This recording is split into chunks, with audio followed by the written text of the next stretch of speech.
Здравейте, приятели! Реших да направя това видео за моето любимо хоби, с което целя да помогна на много хора, които вярвам, че също като мен могат да споделят тази страст, стрелбата с лък. Целта на това видео е да помогне и да информира хората, които досега не са стреляли, нямат си никаква представа, виждали са само, чували са, докосвали са, но никога не са имали възможността да се доближат повече до него. И искам да ви помогна за първите стъпки, как може да започнете. Така, значи всеки първо започва от там, че се чуди какъв вид лък харесва. Така, на първо място аз лично ви препоръчвам да отидете в някой клуб, ако имате близо в града, около вас, където може да видите различни видове лъкове. Аз ще ви кажа основните са, като почнем от исторически лък, конен или старовремешен лонгбол, дълъг лък на наш език. Оттам минаваме през модерен, традиционен дълъг лък, който е с поставка за стрелата. По модифицираната версия е Bear Bow, може да ги погледнете в интернет. Олимпийски рекърв и след олимпийски рекърв идва компаунд. Да, онова сложното с ролките, което го виждате, се нарича компаунд. Така, като изключим компаунда, как да си харесате лък? Ами вижте сега, най-важното нещо при избирането на лъка, според мен, е на първо място дължината му. При историческия лък няма чак такова голямо значение, но при бейърбола, при модерния, традиционен и олимпийския лък, рекърв, има голямо значение. Как да се ориентирате в дължината? Ами много е просто. Колкото по-висок сте, толкова по-дълъг лък ви трябва. Като аз лично предпочитам, моето мнение е, че колкото е по-дълъг, толкова е по-добре, по-комфортно, по-добро усещане и така. Тоест, какво ще рече? Ами примерно, ако сте 1,80 да кажем стандартно висок, аз съм толкова, аз препоръчвам да си взимате лъкове от поне 66 инча дължина нагоре. Поне 66. Другия много важен въпрос е, всеки като иска да започне да стреля с лък, се чуди колко силен да е той. Вижда някакви LBS и така нататък. Това са либри или паундове. Моето мнение е, започнете с минимума. Тоест, ако сте мъж, нормално добре сложен, нормално сложен, не повече от 30 до 35 либри максимум. Ако питате мен, даже е най-добре и 30 либри да е. И по-малко да е, пак няма проблем, 25 примерно. Но 25-30 либри напълно нормално, за да започнете едно такова начинание. Казвам ви защо. Защото силният лък обикновено изгражда лоши навици и лоша техника, тъй като той ти тежи и човек не може да се концентрира върху реалното изпълнение на изстрела. Тоест, какво казваме? Трябва да е дълъг, по възможност, ако сте да кажем 1,80, от 66 инча включително нагоре. Ако сте по-нисък, може и по-къс естествено. Така, лък. Вие ще си ги разгледате в интернет. Имаме два сайта онлайн. Единият магазин е в София, Archery.bg, другия е в Пловдив, Outdoors Active се казва, където може да влезете, да разгледате, има всичко. Другия въпрос е какви стрели да се използват? Ами, вижте сега, основните стрели, които се използват са дървените стрели. Обикновено те се използват при историческия лък, конния и дългия исторически лък, лонгбол. Най-използваните стрели са обикновено карбоновите. Карбонова стрела, здрава, бързо лети. Окей. Така че може да влезете да ги разгледате. Оттам нататък идва въпроса с това колко да е спайна на стрелите. Спайн. Значи вие ги гледате тия неща, не знаете какво означава. Спайн е твърдостта на стрелата. Колко е твърда тя. Тъй като при самото изстрелване и излитането на стрелата от тетивата, стрелата почва да се гъне. Ето така като змия. И при спайна е важно колко се гъне при самия полет тази стрела. Какъв спайн трябва да изберем? Ами това е според силата на лъка. Примерно взимате си един 66 инчов лък с поставка, примерно модерен, традиционен. Да кажем 30 либри като за начало, с около 600 или 700, според мен 700 спайн би паснал по-добре. Този спайн е твърдостта на стрелата, това означава, и е според силата на лъка. Има и други спецификации, като колко ви е опана, т.е.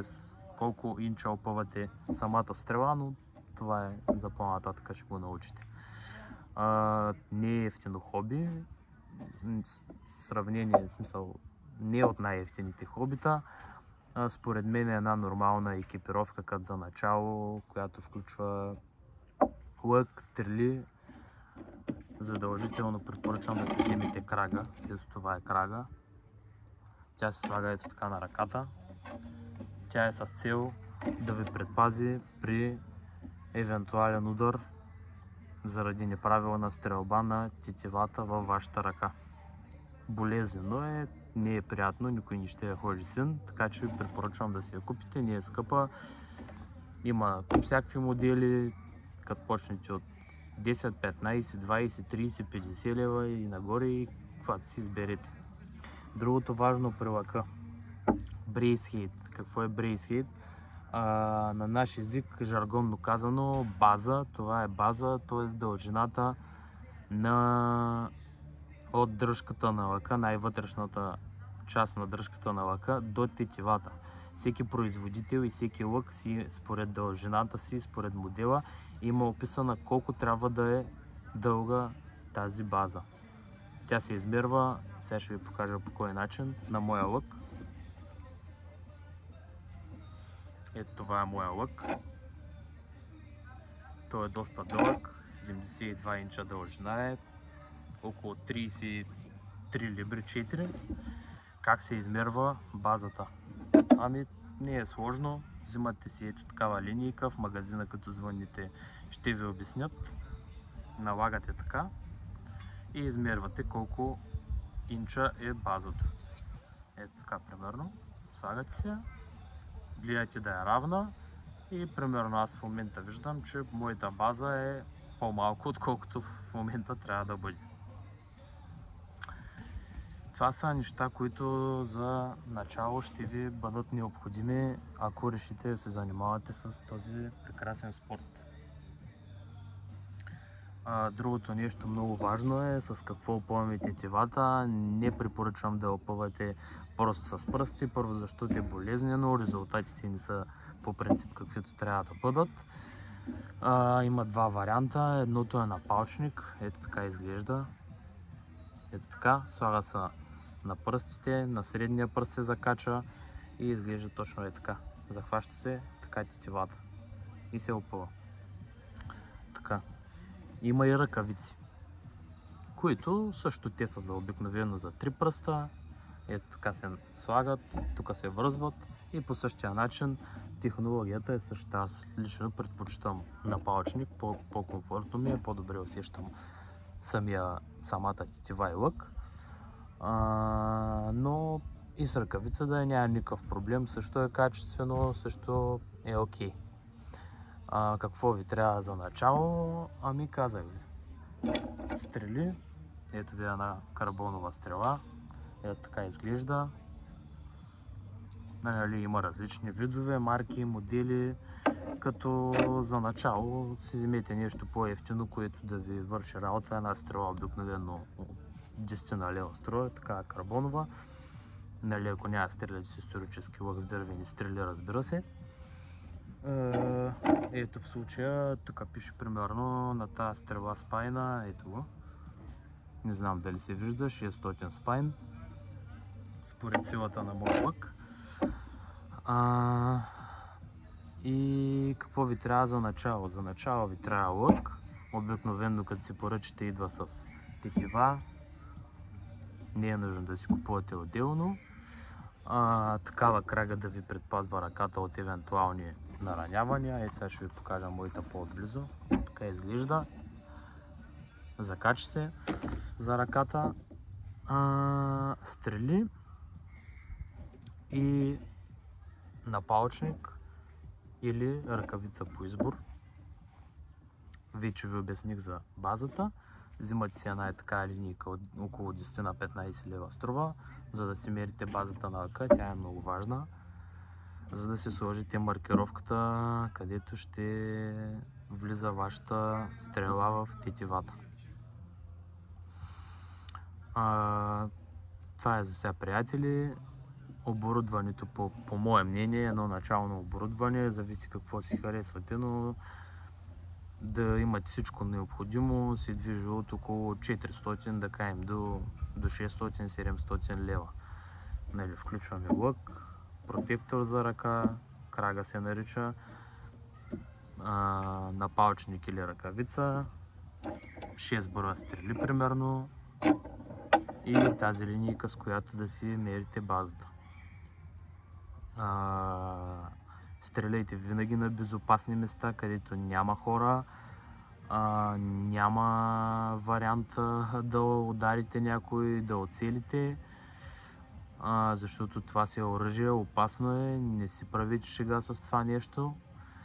И видеото не е направено с цел реклама, да рекламирам някой магазин или нещо такова. Искам да ви помогна на вас, ако ви е интересно да стартирате това начинание. Сега ще ви покажа моя лък, да го видите по-добре как изглежда. Е, такъв лък стрелям аз. Така изглежда. Дълъг. Аз в случая стрелям Bullhunting Recurve или така наречения ловен лък. Такава ми е дисциплината. И това е за сега, приятели. Ако имате някакви въпроси и нещо ви интересува, вълнува ви, искате повече информация за нещо, пишете в коментари под клипа. Или ако искате нещо по-конкретно да запишем, за да ви помогнем да стартирате това прекрасно хобби без трудности, по възможно най-лесния начин, защото се губи страшно много време, ако няма кой да ви ги обясни тези неща и става досадно дори по едно време от смяна на различни неща, атрибути и така нататък. Така че, ако ви интересува нещо, коментирайте отдолу, питайте, ако трябва и друг клип ще заснема, няма проблем. И така, лек и успешен ден ви пожелавам. Всичко добро!